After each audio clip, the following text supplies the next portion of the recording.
നമസ്കാരം. Raf talks ഫുട്ബോളിലേക്ക് ഏവർക്കും സ്വാഗതം. വരുന്ന യൂറോ കപ്പിനുള്ള ഒരുക്കത്തിലാണ് ഇപ്പോൾ സൂപ്പർ താരമായ കിലിയൻ എംബാപ്പയും അദ്ദേഹത്തിൻ്റെ ടീമായ ഫ്രാൻസും ഉള്ളത്.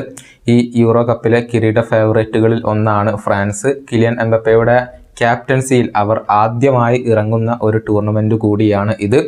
ഇതുവരെ ഫ്രാൻസിനോടൊപ്പം കിലിയൻ എംബാപ്പയ്ക്ക് യൂറോ കപ്പ് കിരീടം സ്വന്തമാക്കാൻ കഴിഞ്ഞിട്ടില്ല. അത് തിരുത്തി കുറിക്കുക എന്ന ലക്ഷ്യത്തോടു കൂടിയാണ് അദ്ദേഹം ഇപ്പോൾ കടന്നു വരുന്നത്. ഇക്കാര്യം എംബാപ്പ തന്നെ തുറന്നു പറഞ്ഞിട്ടുണ്ട്. ഫ്രാൻസ് ടീമിനോടൊപ്പം തനിക്ക് ചരിത്രം കുറിക്കണമെന്നാണ് എംബാപ്പ പറഞ്ഞിട്ടുള്ളത്. കൂടാതെ ഫൈനലിൽ ജർമ്മനിയെ എതിരാളികളായിക്കൊണ്ട് കിട്ടുന്നത് താൻ ഇഷ്ടപ്പെടുന്നുവെന്നും എംബാപ്പ കൂട്ടിച്ചേർത്തിട്ടുണ്ട്.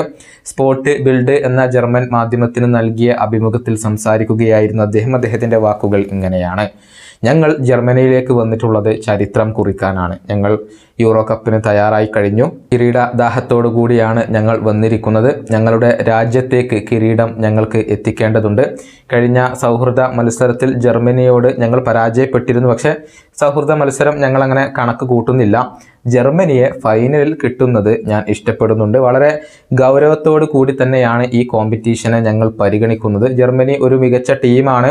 തിരിച്ചടികൾ ഉണ്ടായാൽ അതിൽ നിന്നും പൂർവാധികം ശക്തിയോടുകൂടി തിരിച്ചു വരാൻ അവർക്ക് സാധിക്കാറുണ്ട്. അവരുടെ ആ ഒരു ചരിത്രം എടുത്ത് പരിശോധിച്ചാൽ നമുക്കത് മനസ്സിലാകും. ഇതാണ് കിലിയൻ എംബാപ്പെ ഇപ്പോൾ പറഞ്ഞിട്ടുള്ളത്. അവസാനമായി നടന്ന സൗഹൃദ മത്സരത്തിൽ എതിരില്ലാത്ത 2 ഗോളുകൾക്ക് ഫ്രാൻസിനെ പരാജയപ്പെടുത്താൻ ജർമ്മനിക്ക് കഴിഞ്ഞിരുന്നു. ആ ഒരു സൗഹൃദ മത്സരത്തെക്കുറിച്ചാണ് ഇപ്പോൾ എംബാപ്പെ സംസാരിച്ചിട്ടുള്ളത്. കിരീട ഫേവറേറ്റുകളിൽ മുൻപന്തിയിൽ ഇല്ലെങ്കിലും ജർമ്മനിയും പതിവ് പോലെ ഇത്തവണ ശക്തരാണ്. ഈ വീഡിയോയുടെ അവസാനിപ്പിക്കുന്നു. മറ്റൊരു വീണ്ടും കാണാം.